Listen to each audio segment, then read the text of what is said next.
Shalom. యెహోవా Messiah యొక్క సన్నిధిలో నుంచి సమృద్ధి అయిన కృప మీకు కలుగునుగాక.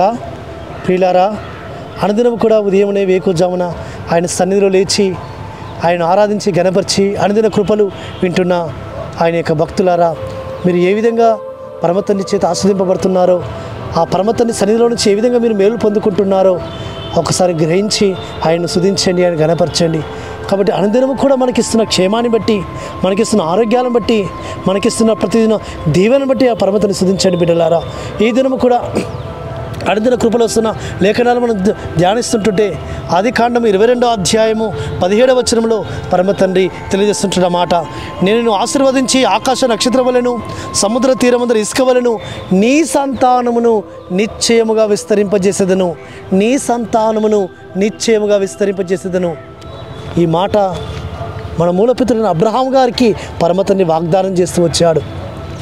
పరమతండ్రి సన్నిధానములో అబ్రహాము గారు యెహోవా మాటకు లోబడి విధేయుడై తన ఏకైక కుమారుని ఇస్సాకును బలిగా అర్పిస్తుంటున్నప్పుడు ఆ సందర్భము చూసి పరమతండ్రి ఆయనతో సెలవిస్తుంటున్నాడు, నీకు ఉన్న ఏకైక కుమారుని నాకు ఇవ్వడానికి నువ్వు సిద్ధపడ్డావే, ఆ కార్యము చేశావే, ఇదిగో నీ సంతానమును ఆకాశపు నక్షత్రం వలె సముద్ర తీరమున ఇసుక వలె నీ సంతానమును విస్తరింపజేసేదను, నిన్ను ఆశీర్వదించేదను, నీ సంతానమును ఆశీర్వదించేదను అని ఆ పరమతండ్రి ఆ యొక్క అబ్రహాం గారికి ఇచ్చిన వాగ్దానమును మన జీవితములలో కూడా నెరవేర్చాలని పరమతండ్రి ఆశపడుతున్నాడు. ప్రియులారా, బిడ్డలారా, పరమతండ్రి మనల్ని కూడా ఆశీర్వదించి మన సంతానాన్ని కూడా విస్తరింప చేయాలంటే మనము పరమతండ్రికి విధేయులమై ఆయనకు లోబడి ఆయన సంతోషపడే విధానంలో, ఆయన ఆనందపడే విధానంలో, ఆయన కోరుకున్న ప్రకారముగా మనం జీవిస్తే మన సంతానానికి కూడా పరమతండ్రి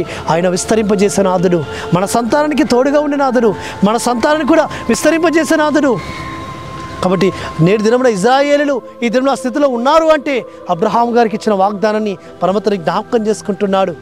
కాబట్టి అందుకే ఇజ్రాయేల్ ఈ దినమున బలమైన జనాంగముగా, ఒక జ్ఞానవంతమైన జనాంగముగా వారు సర్వలోకానికి కనబడుతున్నారంటే మూలపితుడైన అబ్రహాం గారు చేసిన ఆ యొక్క భక్తి జీవితాన్ని పరమతండ్రి చూశాడు, ఆశీర్వదించాడు. కాబట్టి అట్టి విధముగా మన పిల్లలకు కూడా భూమి యొక్క ఉన్నతంలో నిలబడాలి, వారు ఆస్వాదింపబడిన జనాంగం ఉండాలి, వారు విస్తరించబడాలి, మన సంతతి విస్తరించబడాలి, మన వంశాలు విస్తరించబడాలి అంటే మనం కూడా ఆయనకి ఇష్టకరమైన జీవితాలు జీవించుదాం, ఆయన మహిమకరమైన జీవితాలు జీవిస్తాం, ఆయనకు మాటకు మనం విధేయులమవుదాం.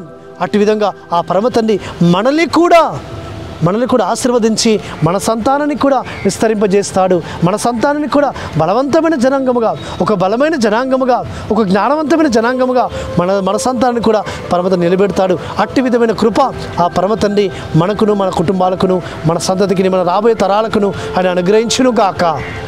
ఆమేన్. ప్రార్థన చేసుకుందాం. పరలోకమందున మా తండ్రి, సర్వోన్నత జీవాధిపతి యెహోవా మెస్సియా, నీ సంతానం నిశ్చయంగా విస్తరింపజేస్తానని అబ్రహాం గారు ఇచ్చిన వాగ్దానమును మా జీవితంలో కూడా నెరవేర్చమని ప్రార్థిస్తూ అటు విధంగా మేము ఉండడానికి సహాయం చేయమని యెహోవా మెస్సియా నామమున స్తుతించి ప్రార్థించి వేడుకుంటున్నాము తండ్రి. ఆమేన్. మన సర్వోన్నతుడు, సర్వాధికారి, రక్షకుడు, విమోచకుడైన యెహోవా మెస్సియా యొక్క సన్నిధిలో నుంచి నిత్యమైన కృప, నిత్యమైన ఆదరణ మనకు తోడుగా ఉండి ఆయనే మనల్ని బలపరిచి నడిపించును గాక. ఆమేన్.